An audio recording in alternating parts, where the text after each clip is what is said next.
안녕하세요. 저는 혼인 취소 소송에서 승리한 30대 여성입니다. 저는 이제 남자라면 이가 갈리고 치가 떨려 두 번 다시 결혼하지 않겠다고 선언했어요. 혼자 살면 외롭다. 누군가 의지에 살아야 한다고 결혼을 바라시던 부모님마저도 그렇게 하라고 하셨죠. 오죽했으면 부모님 입에서도 그런 이야기가 나왔을까 싶게 저는 남자한테 너무 심하게 된 적이 많습니다. 대학에 들어가 처음 사귀었던 남자친구는 10,000원, 20,000원만 빌려가던 찌질이었고, 두 번째 사귀었던 남자친구는 여자인 친구들도 만나러 가지 못하게 하는 집착이 심한 남자였어요. 사회생활을 시작해 만난 세 번째 남자친구는 짠돌이로 저한테 1,000원 한 장 쓰기 싫어하는 사람이었고요. 남들은 쉽고 재밌게 하는 연애가 왜 나만 그렇게 힘들까 싶게 남자복이 없어도 너무 없었습니다. 오죽했으면 엄마가 사주를 보러 가셨는데 제 사주에 남편이 없다고 하더래요. 혼자서도 잘 살 팔자에 괜히 어중간한 남자를 붙였다간 화만 당하기 십상이니 그냥 두라고요. 그래도 부모님 마음이 그렇지 않잖아요.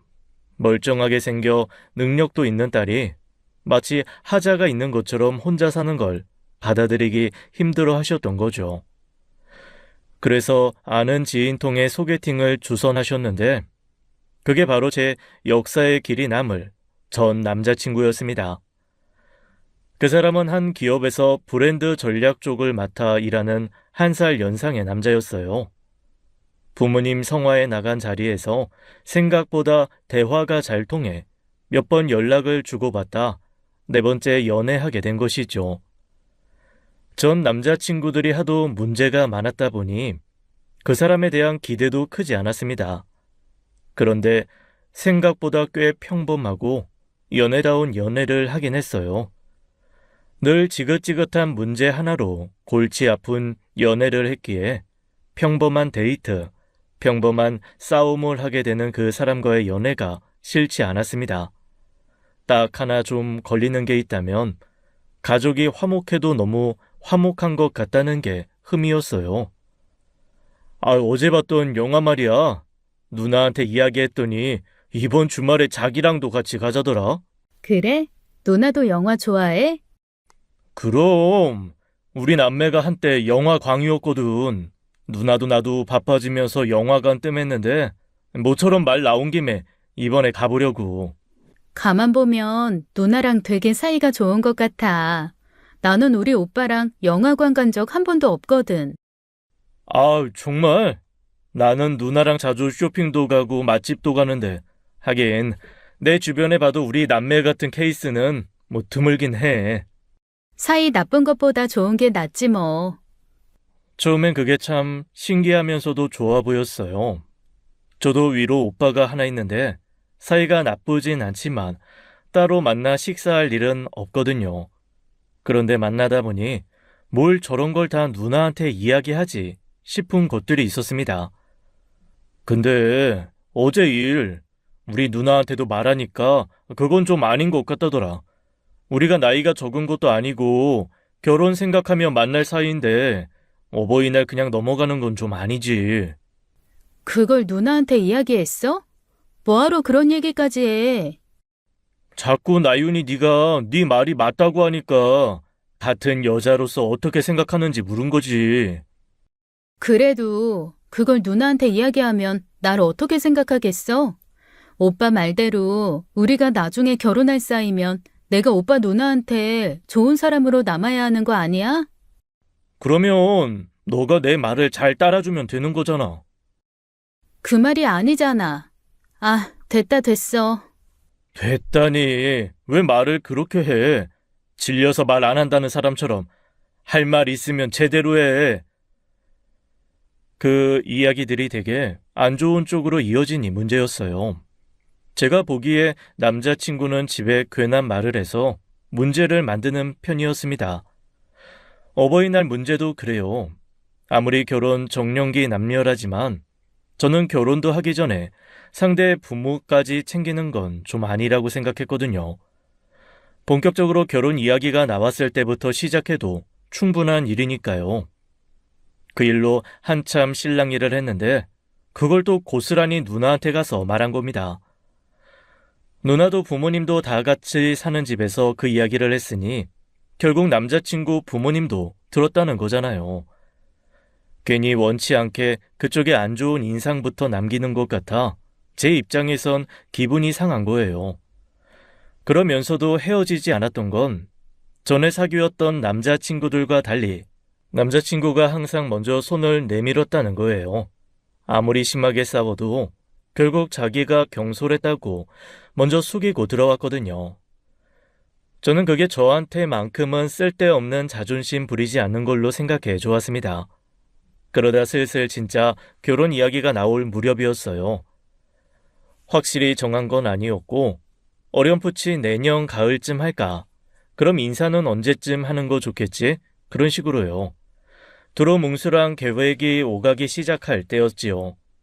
그때부터 제 씀씀이를 가지고 트집을 잡기 시작하는 거예요. 나윤아, 너 이거 새 옷 아니야? 못 보던 것 같은데. 이거? 별일이네. 오빠가 그런 걸 다 알아보고. 이거 지난주에 세정이랑 아울렛 갔다가 샀어. 어때? 예쁘지? 나윤아, 우리 곧 결혼인데 이렇게 돈 막 쓰고 다니면 안 되지. 어? 아, 이거 별로 안 비싸. 세일해서 3만 원에 산 건데. 3만 원이든 30만 원이든 당장 내년에 결혼 생각하고 있으면 한 푼이라도 아껴서 대출금 줄일 생각부터 해야지. 너 옷도 많으면서 뭘 또 사. 작년에 입은 거 입으면 되지. 아끼자, 응? 그래야 나중에 허리띠 졸라맬 필요 없잖아. 미안해. 나도 신경 쓸게. 솔직히 말해서 이게 미안해할 일인가 싶긴 했어요. 아직 결혼한 것도 아니고 하다못해 구체적인 이야기가 오간 것도 서로 경제 상황을 오픈한 것도 아닌데요. 하지만 어쨌든 남자친구가 꺼낸 말에 취지가 나쁜 건 아니니 저도 조금이라도 아껴보려고 노력은 했습니다. 그런데 저한테는 3만 원짜리 블라우스도 아껴서 사지 말라던 사람이 무슨 술 약속이 그렇게 많은지요. 만나지 않은 날에 전화하면 시끄러운 술집이거나 스크린 골프장인 경우가 많았거든요. 그러면서 저한테만 아껴라. 아껴야 대출금 줄어든다. 그러니 좀 황당한 거예요. 어? 아유, 화장품 이거 또 산 거 아니야? 또 올리브영 갔어? 어? 아니, 색이 예쁘길래 세일도 하고 해서 샀지. 오빠도 알잖아. 나 이런 거 사는 거 좋아하고 작은 행복인 거. 아유, 어떻게 너를 데리고 사나 싶다. 내가 그렇게 이야기했는데 또 쓸 곳 없는데 돈을 쓴 거야? 좀 건설적인 행복을 찾을 순 없어? 오빠 좀 웃긴다. 뭐? 뭐가 웃겨? 오빠는 주에 두세 번을 친구 만나 술도 마시고 스크린 골프 가서 돈도 쓰면서 나는 세일하는 10,000원짜리 화장품 하나 사는 것도 오빠 눈치 봐야 돼? 내가 쓰는 돈은 낭비고 사치고 오빠가 쓰는 돈은 뭐 투자야? 그러면 나 데리고 살지 마. 누가 살아달래? 나도 고작 10,000원에 오빠 눈치 보고 살기 싫어. 어?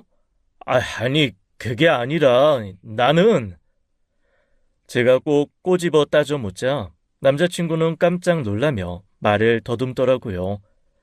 뭐라고 변명이라도 해야지 싶은데 자기가 생각해도 아차 싶었는지 말문이 막혀 뭐라고 말도 못하고요.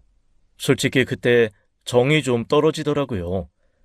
왜 사람 만나다 보면 거울 없이 사는 사람들 있잖아요. 자기 얼굴에 묻은 티는 알지 못하고 남들한테 묻은 티만 지적하는 사람들이요. 딱 그런 사람 같아서 정남이가 확 떨어져서 데이트 도중에 그냥 집에 와버렸어요. 그럼 그렇지 내 팔자에 무슨 결혼이고 남편인가 싶어서 또 우울해지더라고요. 남자친구는 끈질긴 연락을 해왔고 그저 싹싹 빌기만 했습니다. 미안해, 나윤아. 내가 너무 생각이 짧았어. 내가 왜 그랬을까? 너 돈 쓰는 게 아까워 그런 게 아니라 내가 그런 말 할 때마다 너 반응이 귀여워서 그 반응 보려고 했던 건데 내가 장난이 너무 지나쳤던 것 같아. 미안해. 이제 와서 그런 말도 안 되는 변명 필요 없어. 오빠는 내가 쓰는 돈이 아까웠던 거야. 내가 내 돈 벌어 쓰는 것도 그 정도인데 나중에 행여 내가 임신이라도 해서 일이라도 쉬게 되면 어떨지 안 봐도 훤해. 우리 잠시 생각할 시간 좀 갖자. 그런 거 아니라니까. 알았어. 그러면 내일 백화점이든 아울렛이든 너가 좋아하는 곳으로 가자. 거기서 옷도 사주고, 그래. 올리브영 거기도 가자. 갖고 싶은 거 다 사. 오빠가 다 사줄게. 응? 남자친구는 집 앞에서 섰고 대제라도 하라면 하겠다고 두 손이 발이 되도록 싹싹 빌었어요. 자기도 실수했다는 걸 알았나 싶어 용서해 준 겁니다. 돌이켜보면 그때 멈췄어야 했어요. 이러나 저러나 더러운 꼴은 봤겠지만 온몸에 똥물 튀길 거 손에만 묻히면 될 일이었거든요. 그러던 어느 날이었습니다. 저는 몇 년 전 오빠가 하는 카페에 투자를 했어요. 오빠도 회사원인데 저가형 프랜차이즈 카페를 하면 잘 될 거라는 지인의 권유로 사업도 시작했거든요.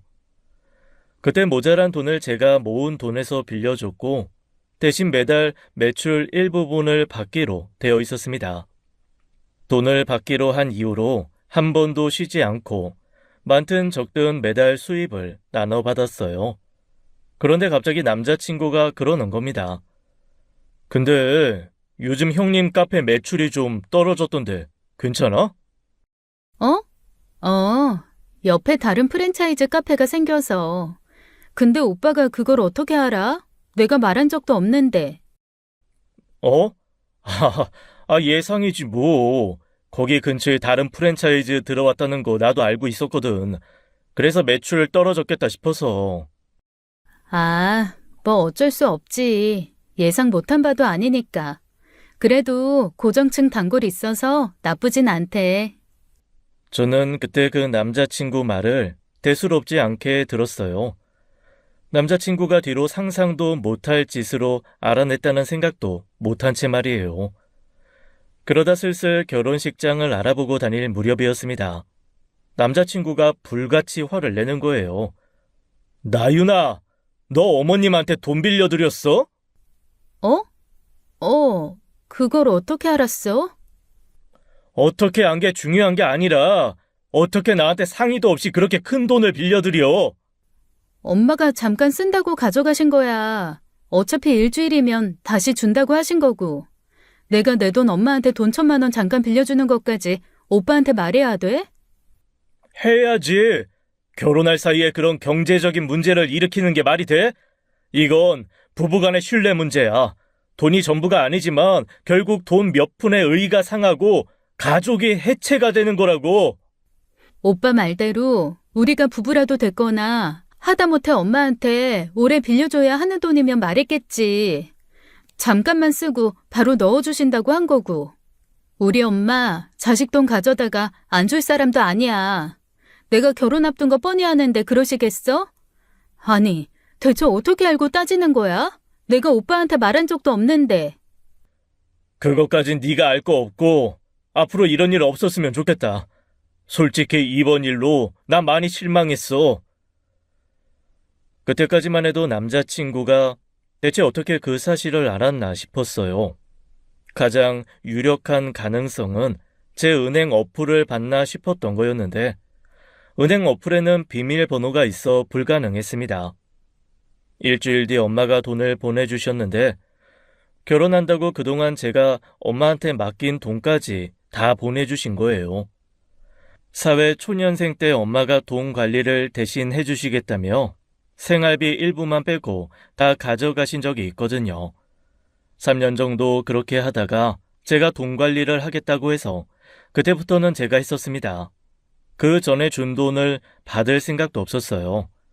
집에서 살았으니 생활비든 뭐든 엄마 필요한데 썼겠거니 했고 대신 그 뒤로는 집에 생활비 준 적도 없거든요. 그런데 그때 줬던 돈에 결혼한다고 지원금까지 해주시면서 1억이나 되는 돈을 보내주신 겁니다. 엄마, 이게 무슨 돈이야? 무슨 돈은 너가 그때 맡겼던 돈이지. 기억 안 나? 너 맨 처음 회사 다니기 시작했을 때 엄마한테 150씩 맡겼잖아. 그걸 아직도 가지고 있었단 말이야? 엄마가 쓴 거 아니었어? 쓰긴 뭘 써. 나 자식 돈 쓰는 그런 엄마 만들지 마. 너 월급 관리 해준다는 말이 거짓말인 줄 알았어? 내가 우리 딸 못 믿고 사회초년생에 돈 허투루 쓸까봐 조바심에 관리 좀 했던 거지. 나중에 이렇게 요긴하게 쓸 줄은 너도 몰랐지? 결혼이나 할까 싶었는데 결혼한다니까 네 아빠도 좋아서 좀 보태서 얹어주라고 하더라. 많이는 못 주지만 잘 살아, 응? 엄마, 나 진짜 상상도 못했어. 고마워, 진짜. 생각지도 못한 큰 돈이 생겼다는 기쁨도 있었지만 엄마가 절 위해 그렇게 돈을 모으고 있었다는 사실에 감동했어요. 그런데 그 감동이 채 가시기도 전에 남자친구가 또 소름 돋는 이야기를 하는 겁니다. 갑자기 큰 돈 생겼다고 허투루 쓰는 거 아니지? 우리 집 대출금 줄여야 하잖아. 그게 무슨 말이야? 큰 돈? 모른 채 하는 거야? 너 좀 실망이다. 지난번부터 큰 돈 오가는 거 나한테 말해달라고 했잖아. 이번에 어머님이 빌려주신 돈에 결혼한다고 더 주신 것 같은데. 그걸 대체 어떻게 한 거야? 어떻게 알았는지가 중요한 게 아니라 어떻게 안 거냐고. 내 계좌 비밀번호 알아? 아니, 잠깐. 카드도 나한테 있는데. 아니, 어떻게. 그 순간 제 머리에 스쳐 지나간 것이 있었습니다. 바로 남자친구 누나였어요. 남자친구 누나가 제 주거래 은행에 다니는 은행원이었거든요. 설마 누나가 제 계좌를 조회해봤나 싶은 생각에 확신이 들자 기가 막혀 말도 나오지 않더라고요. 제가 말을 하다 말자 남자친구는 적반하장으로 질렸다는 듯이 그러는 겁니다. 나윤이 너 경제 상황은 다 내 손바닥에 있다고. 너가 얼마 모았는지도 내가 다 알고 너 씀씀이 괜찮은 것 같아서 결혼도 결정한 건데. 설마, 누나 통해서 안 거야? 이게 바로 은행원 누나를 가진 자의 특권이지. 누나가 그래도 너 틈틈이 모은 돈이나 자산이 괜찮다고 결혼하라더라. 월급이나 보너스도 괜찮고. 지금까지 그걸 다 보고 있었다는 거야? 매달 내가 얼마를 벌고 쓰는지를? 그게 뭐 어때서? 어차피 결혼할 사이에 그 정도는 알 수 있는 거 아니야? 미쳤구나. 진짜 미쳤어.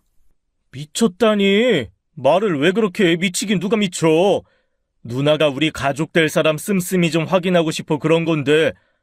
아무튼 어머님이 그렇게 도와주셨으니까 우리 신혼집 대출은 많이 줄일 수 있겠다. 뭐 다행이지. 대출은 우리 회사나 나윤이 네 회사 쪽에 얼마씩 나오는지 좀 보고. 결혼 안 해. 없던 걸로 해. 화가 나서 욕짓거리가 쏟아지려는 걸 간신히 그 두 마디로 막은 것이었어요. 너무 소름 끼치고 황당해 더는 말도 섞고 싶지 않았거든요. 제가 자리에서 일어나자 남자친구는 황급히 제 손목을 잡아 세우더라고요. 아니 무슨 말이야? 화났어? 말 안 하고 한 건 미안해. 근데 나쁜 의도로 한 게 아니라. 나쁜 의도건 뭐건 상관없어. 지금까지 만나는 동안 나 모르게 뒤에서 내 계좌나 훔쳐보면서 돈이 얼마나 들어오고 모이고 나갔는지 확인하면서 결혼할 여잔지 아닌지 재고 있었다는 거 너무 소름 끼쳐. 그리고 오빠 누나 너무 직업의식 없는 거 아니야? 고객 정보 그렇게 함부로 조회해봐도 돼? 가족 될 사람인데 어때서 그래? 가족 될 사람이든 가족이든 안 되는 건 안 되는 거 아닌가? 이거 놔. 소리 지르기 전에. 나윤아. 남자친구는 제가 그렇게까지 화낼 일이라고 생각하지 못했다는 듯 당황하며 저를 놓아주었어요. 그렇게 집으로 돌아와 친구들에게 그 사실을 이야기했는데 하나같이 다 저와 같은 반응이더라고요. 제가 머리가 이상해져서 저만 예민하게 반응한 건가 그런 생각도 들었거든요. 야, 진짜 대박 소름이야. 그럼 뒤에서 음침하게 그걸 다 알아보고 너 간보고 있었다는 거잖아. 그냥 두고 보고만 있을 거야? 그냥 똥 밟았다 치고 넘어가. 그렇게 음침한 사람들인데 괜히 뭐라도 했다가 무슨 짓을 할 줄 알고? 야, 그래도 그건 아니지. 당하고만 있을 게 아니라 할 수 있는 복수는 해야지. 너무 억울하지 않아? 나 같으면 가만히 안 둬. 뭘 어떻게 해야 하지? 남자친구는 그렇다 치고 일단 그 은행원 누나라도 어떻게 하고 싶은데 그 은행에 신고하면 되나? 은행에 고발하고 금감원에도 민원 넣어. 그거 명백한 범죄야. 고객정보 사적으로 운용하는 거. 우성 오빠 그렇게 안 봤는데 진짜 별로다. 너 잘 헤어졌어. 그건 그래. 결혼 전에 알았으니 얼마나 다행이야. 조상신이 도왔다 치자. 친구들 사이에서도 의견은 분분했지만 저 역시 그냥 넘어갈 일은 아니라고 생각했어요. 저도 저지만 앞으로 또 다른 피해자가 나올 수 있다는 생각에 그냥 넘어갈 수 없었죠. 그래서 해당 은행에 고발하고 금강원에 신고도 했습니다. 그러자 난리가 난 모양이더라고요. 일하는 도중 남자친구에게 연락이 오기에 전화를 무음으로 두고 안 받았는데 그 사이 전화가 무려 32통이 와 있는 거예요. 문자로는 부탁도 했다가 협박도 했다가 당장 전화 받으라는 내용이었죠. 무슨 이야기 할지는 뻔했지만 대체 뭐라고 하는지 보자 싶어 전화했더니 가관이더라고요. 너 은행에 신고했어? 나윤아, 너 그거 진짜 잘못된 거야. 큰일 날 일이라고. 큰일 날 일 한 건 오빠 누나겠지. 그러게 왜 남의 계좌는 마음대로 조회해? 내 정보 안다고 그렇게 멋대로 조회해도 돼? 진짜 기가 막히고 소름 끼쳐서.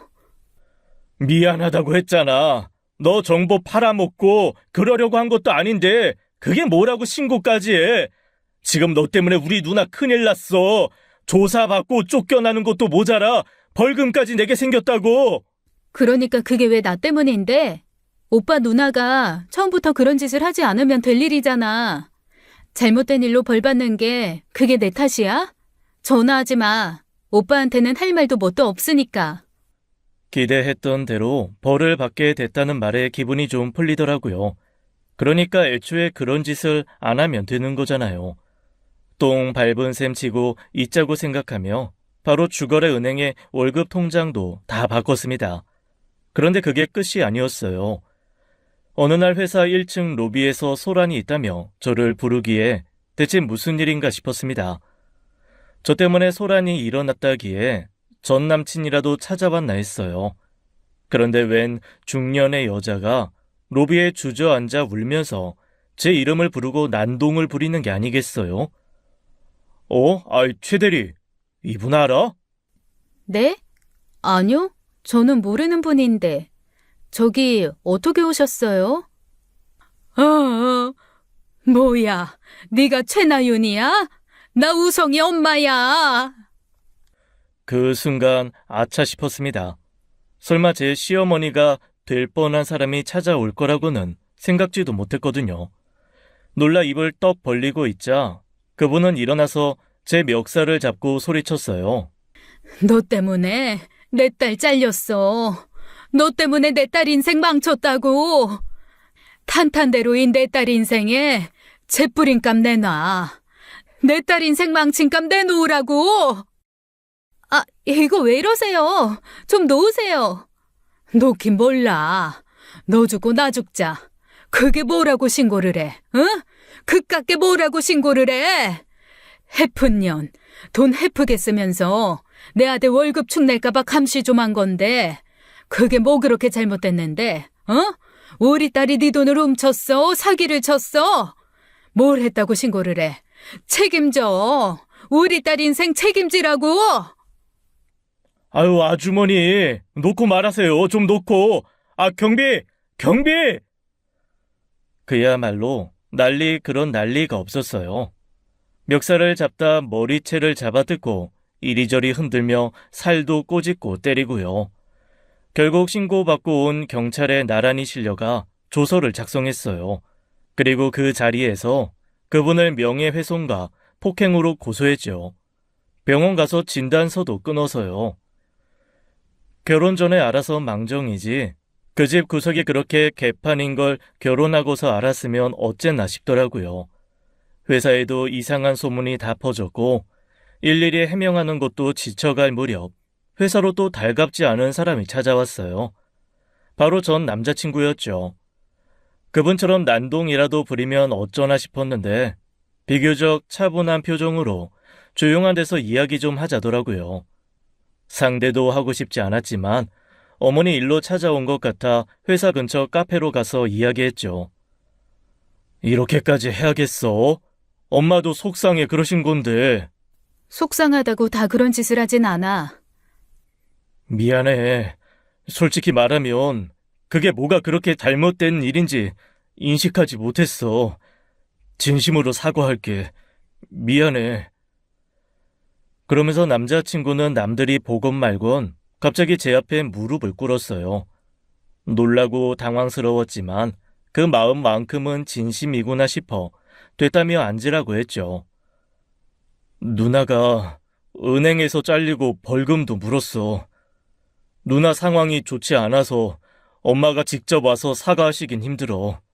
내가 대신 엄마랑 누나 목까지 사과할게. 제발 엄마 고소만 취하해줘. 다시는 이런 일 없게 할게. 전 남자친구는 전에 없던 진심 어린 얼굴로 사과하며 부탁했습니다. 그러니 저도 너무 매정하게 하긴 힘들더라고요. 엄마도 부모 입장에선 많이 속상하지 않았겠냐고. 그래도 직장까지 잘렸다는데 그쯤에서 그만하자고 하시고요.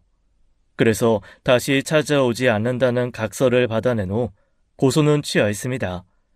다시 얽힐 일도 만날 일도 없길 바라면서요. 그 후 저는 다시는 남자를 만날 생각도 하지 않았어요. 부모님도 아쉽지만 어쩌겠냐며 반쯤은 제 결혼을 포기한 것 같았죠. 남자가 없어도 여자도 능력만 있으면 충분히 살 수 있는 세상에 굳이 결혼 같은 거 할 필요 없다고 생각했습니다. 그렇게 전 남자친구와 헤어진 지 6개월쯤 지났을 거예요.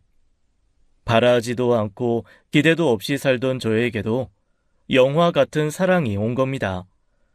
친구와 함께 술을 마시러 나갔다가 취객의 주정에 당하게 된 일이 있었어요. 그때 갑자기 옆자리에 있던 남자가 도와달라는 말도 하지 않았는데 나서서 제 일처럼 저를 도와준 겁니다. 그만하시죠. 많이 취하신 것 같은데. 뭐야, 이 역 같은 것이. 넌 뭔데 참견이야, 어? 친구입니다. 이쯤에서 그만하시고 약주 많이 하셨으면 그만 들어가 보세요. 서로 얼굴 붉힐 일 만들지 마시고요. 아이씨, 진짜 이 역 같은 것들이 씨파.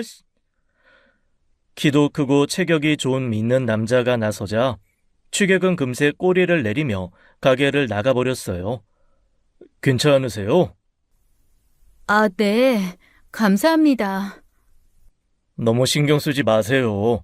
어딜 가나 저런 사람은 있기 마련이니까요. 네. 너무 감사한데 제가 어떻게 보답이라도 그 테이블 제가 계산할게요. 아닙니다. 그냥 한마디 한 것뿐인데요. 한사코 괜찮다는 남자의 말에도 저는 고마운 마음에 나가면서 그 테이블까지 다 계산을 했어요. 많지는 않은 금액이었고 제 입장에서도 이만하면 적당히 보답했다 싶은 금액이었죠. 그런데 그 남자가 급하게 뒤따라 나와서 너무 감사하다고 전화번호를 가져간 게 인연의 시작이었어요. 함께 갔던 친구는 완전 영화 같은 첫 만남이라고 인물도 괜찮은데 한번 잘해보라고 바람을 넣었죠. 아닌 게 아니라 체격도 좋고 인물도 상당히 괜찮은 사람이더라고요. 하지만 전 남자친구들에게 대인 경험이 많으니 시작이 쉽지는 않았어요. 그런데 그 불안과 불확신을 모두 해소시켜준 것이 그 사람이었죠. 나윤이 네가 마음이 정리될 때까지 결혼하자는 이야기 안 할게. 결혼은 나한테 그렇게 중요하지 않으니까 난 그냥 함께 하는 것만으로도 좋아. 주변에서 나이가 찬 남녀가 만났는데 왜 서두르지 않냐고 재촉했지만 저희는 저희만의 속도로 갔어요. 그 사람은 배려심이 있었고 그 어떠한 문제도 없었습니다. 하나부터 열까지 모두 맞춰주었거든요. 의견 불일치라는 게 없었어요. 심지어 이 사람은 취향이 없나 싶을 만큼 제가 하자는 대로 다 따라주었죠. 그런 남자는 또 처음이다 보니 그냥 우리가 기가 막히게 잘 맞는 상대라고 생각한 거예요. 그렇게 그 남자를 6개월쯤 만났을 겁니다. 퇴근하다가 회사 앞에서 전 남자친구를 만난 거예요. 절대 찾아오지 않겠다는 각서는 어머님뿐 아니라 오빠한테도 해당됐던 걸로 기억하는데? 아니면 서로 생각하는 바가 좀 달랐나? 알아. 그냥 할 말이 있어 봤어. 바빠. 잠깐이면 돼, 나윤아. 그동안 생각 많이 했어. 반성도 했고 후회도 많이 했어. 이런 말 진부하게 느껴질지 모르겠지만 다른 여자도 많이 만나봤는데 너만한 사람이 없더라. 내가 멍청했어. 너무 미련했고. 나윤아, 그러지 말고 다시 한 번만 기회를 주면 안 될까? 우리 그 일 전까지만 해도 좋았잖아. 아니, 우리가 다시 시작하기엔 너무 멀리 왔지 않나 싶어. 그 이야기 못 들은 걸로 할게. 정말 조금의 여지도 없는 거야? 없어. 넌 후회 안 해? 안 해. 나 뭐든 할지도 몰라. 이미 했을지도 모르고. 미리 이야기하는데 다시 한번 내 인생에 끼어들 셈이면 각오하고 끼어드는 게 좋을 거야. 나도 절대 가만히 있지 않을 거거든. 나 한다면 하는 사람인 거 알지? 혹시나 전 남자친구가 허튼 생각을 할까봐 저도 단단히 경고했어요. 그러자 전 남자친구는 알겠다며 사라졌죠. 순순히 사라지는 게 영 불안하긴 했지만 그 후로 나타나는 일이 없어 그대로 끝난 줄 알았습니다. 그렇게 저는 1년 동안의 연애 끝에 그 사람과 결혼하게 되었어요. 전 남자친구와 만나면서 연애다운 연애를 한 줄 알았는데 남편과 연애하면서 이게 행복한 연애구나 했습니다. 만나면 만날수록 잘 맞는 구석도 많고 한쪽이 쿵 하면 다른 쪽이 짝 하는 연애가 뭔지를 알았거든요. 결혼까지 그 어떤 걸림돌도 없이 순탄했고 미국에 사시는 시부모님은 정말 좋은 분들이셨어요. 그렇게 달콤한 신혼생활이 시작됐는데 처음으로 말다툼을 하게 되었죠. 그건 혼인신고 문제였어요. 그러지 말고 우리 혼인신고하자. 혼인신고? 아이 생기면 하기로 했잖아.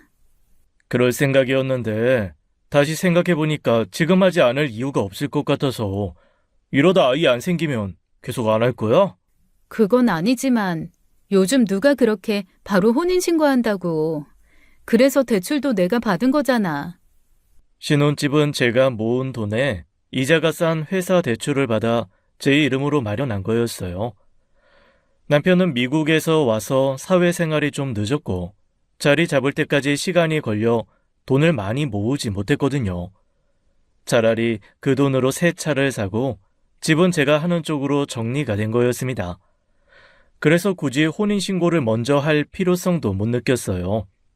주변 친구들만 해도 집 문제 때문에 혼인신고를 하는 경우는 있지만 대개는 살아보고 하는 경우가 많았거든요. 남편도 결혼 전엔 그 의견에 동의했는데 결혼하고 나니 갑자기 생각이 바뀌었는지 그런 요구를 하더라고요.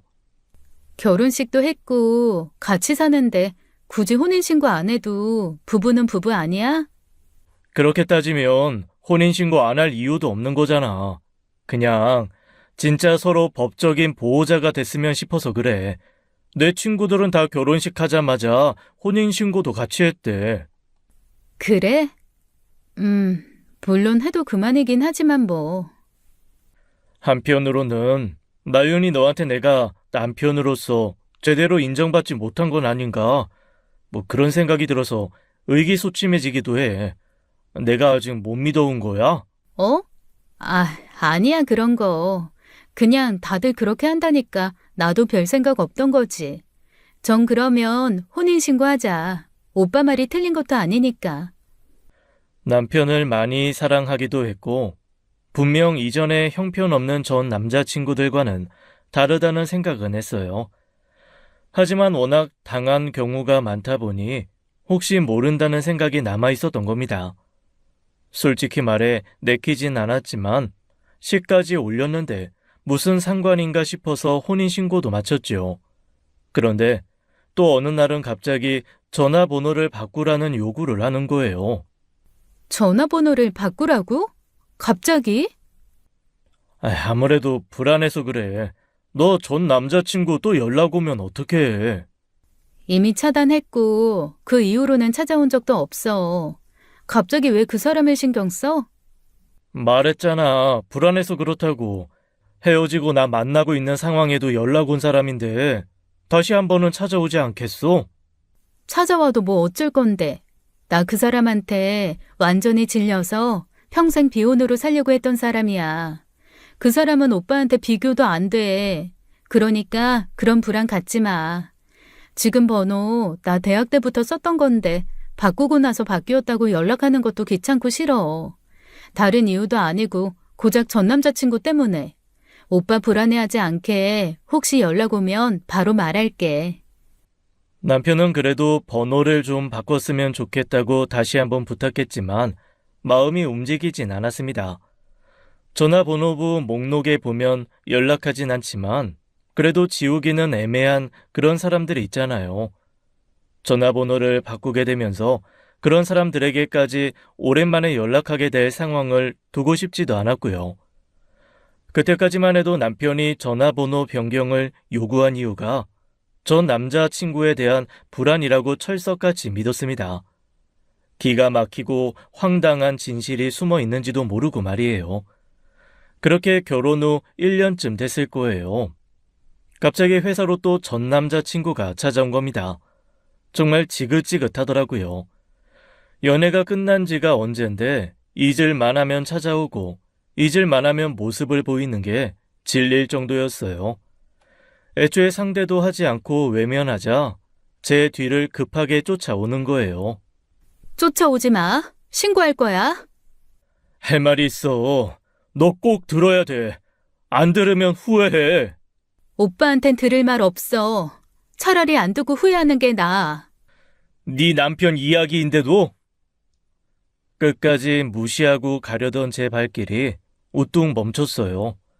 그러면서도 전 남자친구에게 놀아났다는 사실에 후회했지만요. 남편 이야기라고 해봤자 또 어떤 수작을 부릴 게 뻔하다 싶어 다시 발걸음을 옮겼죠. 그랬더니 이번엔 제 앞을 가로막고 그러더라고요. 너 속고 있는 거야. 개소리 하지 말고 비켜. 진짜야. 하창민 그거 처음부터 너 노리고 접근한 거라고. 뭐? 진짜 개소리 한번 신박하게 하네. 1년 동안 고작 생각해낸 게 그거야? 우리 그렇게 허술한 사이 아니야. 오빠랑 나처럼 쉽게 무너지는 모래성 같은 사이 아니라고. 괜한 허튼 수작 부리지 말고 그만 가. 야, 이 멍청아. 이게 다 짜고 치는 고스톱이었다고. 하창민한테 너 완벽하게 속은 거야. 부모님이 미국 산다고? 웃기지 말라 그래. 걔네 부모님 지금 보령에서 모텔 하셔. 너가 본 그 사람들 하창민 부모님 아니라고. 무시하고 그냥 지나치려는데 저는 가던 길을 멈추고 말았어요. 거짓말이나 수작이라고 하기엔 너무 구체적인 이야기였으니까요. 제가 아는 전 남자친구는 그렇게 구체적이고 치밀한 거짓말을 하긴 힘든 사람이었습니다. 그게 지금 무슨 말이야? 보령에서 모텔을 하신다고? 샌프란시스코에 사는 게 아니라? 걔도 미국 갔다 왔다고 하지. 걔 가본 데라곤 태국, 베트남, 일본밖에 없는 애야. 태평양 건넌 적 한 번도 없다고. 여권도 새로 만들었다고 하지. 너한테 그전 이력 보여주기 힘들어. 거짓말로 새로 만든 거야. 대체 무슨 소리라는 거야? 오빠가 내 남편을 어떻게 알고? 내 남편 뒷조사했어? 그건 아니야. 전 남자친구는 제 물음에 잠시 머뭇거리더라고요. 어쩐지 그 사람 말이 맞다는 생각이 들자 혼란스러워지기 시작했어요. 솔직하게 말하긴 힘들지만 아무튼 그게 진실이라는 것만 알아줘. 걔 연기하는 거야. 대학 때 연기 전공했거든.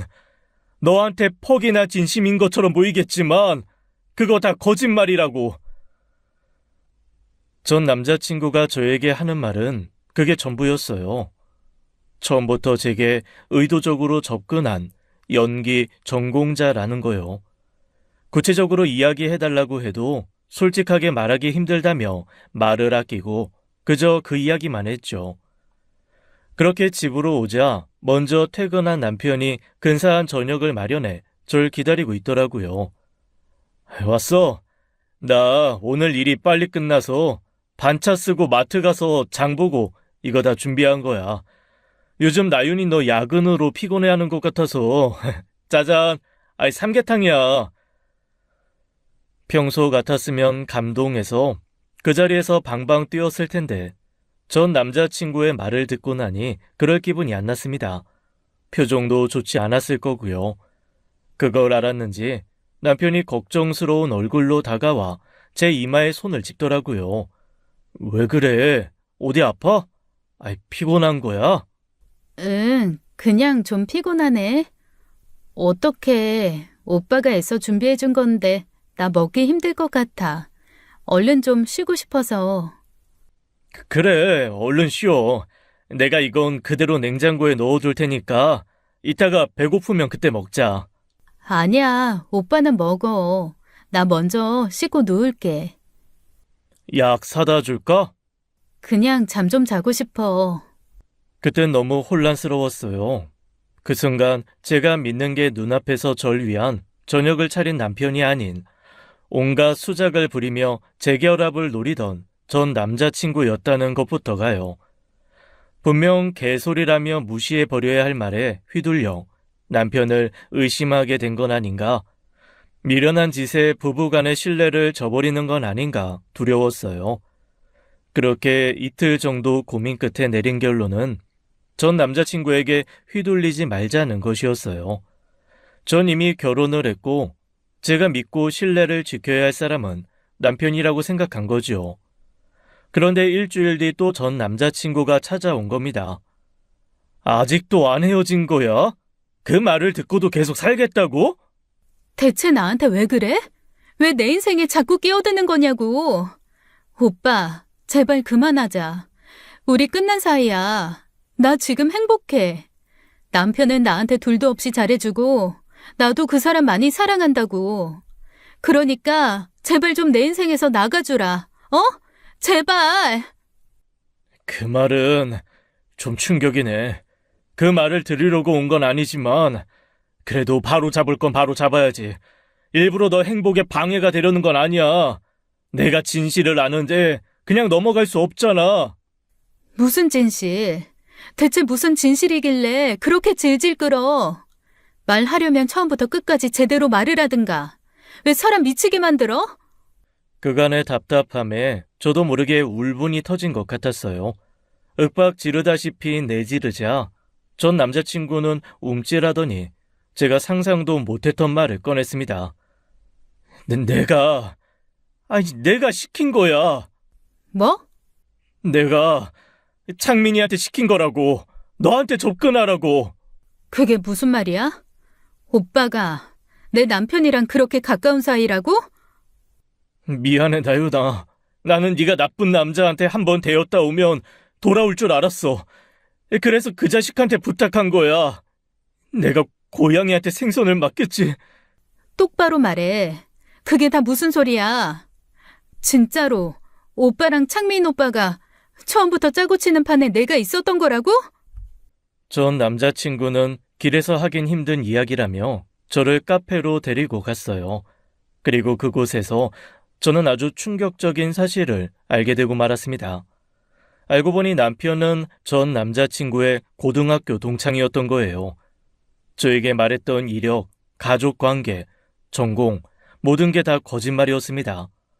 저는 그걸 철석같이 믿은 것이었고요. 그렇다고 하니 그렇다고 생각하지 누가 남자친구 학교 찾아가 졸업 증명서 확인하고 부모님 신분증의 가족관계 증명서랑 비교를 하겠어요. 처음엔 된통 당하게 해달라고 그랬어. 그러다 보면 너도 내 소중함을 알지 않을까 싶어서. 근데 그놈이 결혼을 하겠다는 거야. 결혼하고 헤어지면 더 아프지 않겠냐고. 그러면 틀림없이 나한테 돌아올 거라고. 그래서 기다렸어. 그래서 이혼은 언제 할 거냐고 했더니 이번엔 재산 분할할 수 있을 만큼 살아야겠다는 거야. 그럼 대체 나는 언제 나윤이 너랑 다시 재회하고 만나라는 건지. 기가 막혀서 그건 안 되겠다고 당장 이혼하라고 그랬더니 연락을 끊어버리더라. 저는 제가 대체 무슨 이야기를 듣고 있는 건가 싶었지만 일단은 잠자코 들었어요. 그래서 찾아온 거야. 너 그 자식한테 속아도 단단히 속고 있어. 그 자식 그렇게 대단한 사랑꾼도 아니야. 그 전에 만난 여자애들만 해도 한 트럭은 되고 여행은 동남아 일본만 갔던 이유도 다 여자 만나서 놀려고 간 거였어. 못 믿겠으면 내가 증거도 보여줄 수 있어.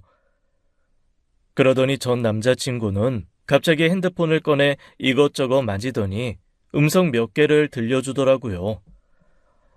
그냥 좀 즐기다가 나한테 보내면 돼. 진짜 비싸게 굴어서 미치겠다니까. 사람 애간장을 녹이는 것도 하루 이틀이지. 이러다 진짜 영영 헤어지게 되는 거 아닌가 몰라. 대체 어떤 애길래 그렇게까지 절절매해. 여자 많잖아. 아무나 좀 만나봐. 남자가 가오도 없이 여자 하나에 매달리는 거야? 너가 나윤이를 몰라 그래. 걔 완전 진국이야. 다른 여자 만나봐도 나윤이만한 애가 없더라. 그러니까 창민아, 너가 좀 이 세상엔 김우성 같은 남자는 없구나. 돌아가야겠다. 그런 생각에 들게끔 좀 해봐. 뭐 어려운 일은 아니지. 보통 폼이 드는 일이 아닌 것 같은데. 그래서 수당은? 나윤이만 돌아오게 하면 내가 뭐든 해줄게. 너 전에 셀렉에 3번 먹고 싶다고 하지 않았어? 걔 내가 먹게 해줄게. 됐어. 걔 이미 먹었지. 그거 말고 나 한 500만 해줘라. 그걸로 동남아 파티나 갔다 오게. 뭐 500? 더럽게 비싸게 노네. 알았어 임마. 일이나 똑바로 해. 도저히 제 남편이라고 믿기 어려운 더럽고 추잡한 내용이 오고 가는 기록이었어요. 남편도 남편이지만 하는 이야기 들으니 전 남편도 여자가 나오는 룸사롱에서 좀 놀아본 것 같았습니다. 만나는 동안 뒤에서 그런 더러운 짓을 하고 있었다는 사실에 새삼스레 배신감이 들더라고요. 그리고 두 번째 음성은 두 사람 간에 언쟁이 좀 있는 음성이었죠. 왜 대체 안 헤어지는 건데? 이제 적당히 헤어질 때도 된 거 아니야? 뭘 모르네. 원래 높은 곳에서 떨어질수록 아픈 법인 거 몰라? 된통 당해서 너밖에 모르게 해주라며. 그럼 시간이 필요하다니까. 결혼 이야기는 또 뭔데? 결혼은 왜 해? 그냥 연인이었을 때 차이는 거랑 결혼했다가 이혼하는 거랑 같아? 야 임마, 친구 좋다는 게 뭐야?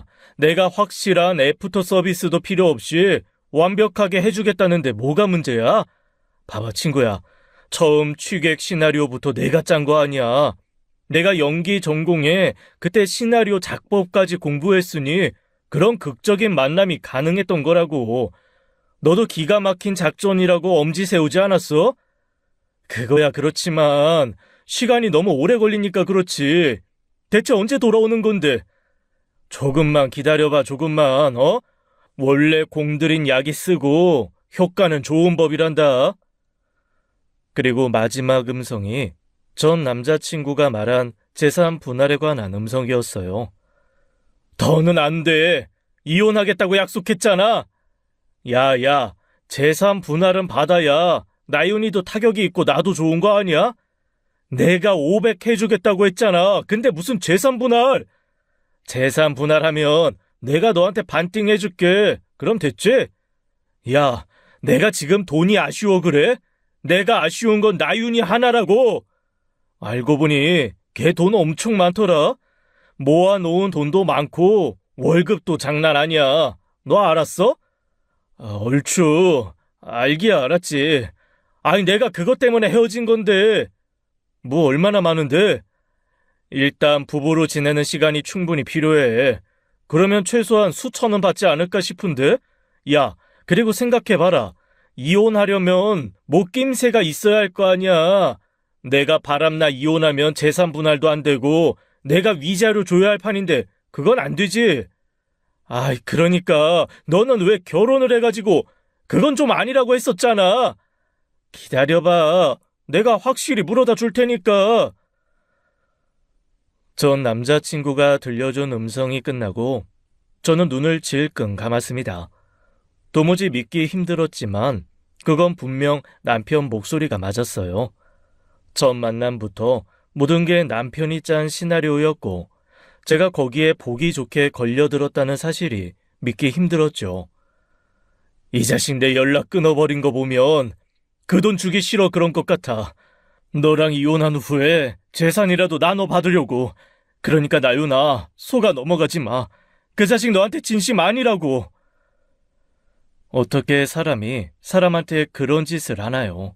어떻게 사람이 사람 마음 가지고 그런 잔인한 짓을 할 수가 있어요? 전 남자친구도 남편도 그 자리에서 찢어 죽이고 싶을 만큼 증오스럽고 역겨웠습니다. 간신히 정신을 차리고 일어나 집으로 향했어요. 전 남자친구가 뒤따라왔지만 대꾸도 하지 않고 택시를 잡아탔지요. 집에는 남편이 기다리고 있었습니다. 환한 얼굴로 현관까지 마중 나온 남편을 보자마자 뺨부터 후려쳤어요. 아이, 나윤아! 김우성, 알아 몰라. 차가운 목소리고 전 남자친구의 이름을 대자 남편의 얼굴이 사색이 되더군요. 그리고 그 자리에서 바로 무릎을 꿇는 거예요. 더 물어볼 것도 없이 제가 알게 된 사실이 진실이라는 의미였죠. 저는 그제야 마음이 와르르 무너져 내리는 것 같더라고요. 눈물이 주체없이 쏟아지는데 그냥 딱 죽고 싶다는 생각밖에 안 들었어요. 나윤아, 내 말 좀 들어봐. 나한테 변명이라도 할 기회를 줘. 무슨 기회? 무슨 변명? 짜고 치는 고스톱에 끼어들어 보기 좋게 당해주니까 재밌었어? 재밌어서 나랑 결혼까지 하고 같이 산 거야? 그런 거 아니야. 우성이 그 자식이 뭐라고 한지는 모르겠지만 내 마음은 그렇게 결코 가볍기만 한 거 아니었어. 내가 우성이 연락을 끊은 이유가 뭐겠어. 더는 그 자식 부탁 듣기 싫어 그런 거였어. 인정할게. 처음엔 우성이 부탁받고 시작한 일 맞아. 심심하던 차에 잘 됐다는 생각도 들었고 모처럼 연기해볼 생각에 들뜬 것도 맞아. 근데 너 만나고 마음 바뀐 거야. 너를 만나고 내가 다 바뀌었어. 닥쳐. 그랬으면 적어도 마음이 바뀐 그 순간 솔직하게 말했어야지. 오빠는 말하지 않겠다고 결정한 그 순간부터 지금까지 쭉 날 갖고 논 것뿐이야. 지금 내 기분이 어떤 줄 알아? 비참해. 미치도록 비참해. 남자 복이라곤 지지리도 없는 나한테 나타난 맞춤형 남자인 것 같은 오빠 때문에 행복해했던 그 모든 시간이 너무 후회스럽고 쪽팔려 죽겠어. 내가 어떻게 할까? 내가 어떻게 해야 내 진심 알아줄래? 너를 진심으로 사랑하게 되면서부터는 아무것도 안 들렸어. 우성이 그 자식이 자꾸 만나자는 것도 싫었고 자꾸 헤어지라고 이용 종용하는 것도 너무 싫었어. 너만 있으면 된다고 생각했어. 뭐든 할게 나윤아. 내가 나가.